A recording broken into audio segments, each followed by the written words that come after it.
U.S. war against Iran enters a new phase. This story starts with the headline we just heard, and it takes us straight into the heart of the conflict. For over 4 months, the Trump administration has been pulling off a new campaign against Tehran, and it has numbers at a high cost. During that first phase, U.S. forces concentrated on Iranian military bases, missile launchers, ships, and naval facilities. Those strikes were designed to kick the Iranian military out of the picture, but the results were mixed, at best. Israel has played a key supporting role. The Israel Defense Forces launched a wave of attacks on leadership targets, hoping to dismantle the hardline government from within. According to reports, they claim the supreme leader, Ayatollah Ali Khamenei, was killed. That claim remains contested, but it shows how far the alliance is willing to push. Even with thousands of targets hit, the U.S. never managed to cripple Iran's grip on the Strait of Hormuz.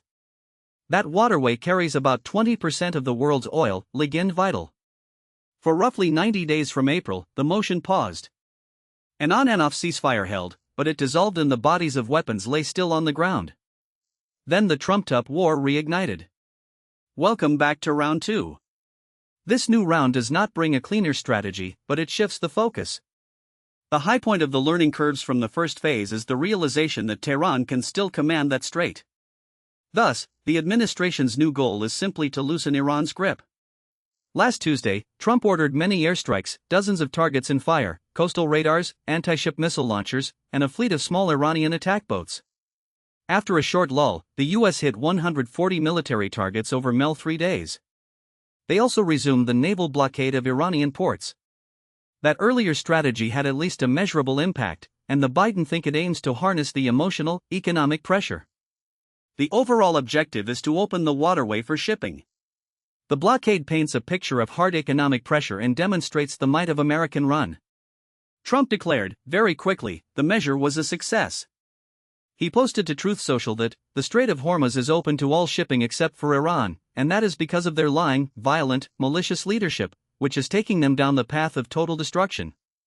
However, the plan still has hurdles. How far the U.S. military will push to enforce the blockade? How much force will it muster to command that strait? The branching questions are stark. The cost of round 1 is starting to stack up. Tehran estimates that at least 3,500 Iranians have died in the war, including 175 at an elementary school, and 13 U.S. service members have fallen to the conflict. Hamas, and the war is costing both sides tens of billions of dollars on top of the new round's budget. And while the story continues, listeners will want to keep an eye on how the administration proceeds. That brings this episode to a close. Thanks for listening to U.S. War Against Iran Enters a New Phase. If you want to dive deeper into the political ramifications and the potential global spikes in energy costs, just hang on, because we'll be returning with more updates. Until next time, stay informed and stay safe.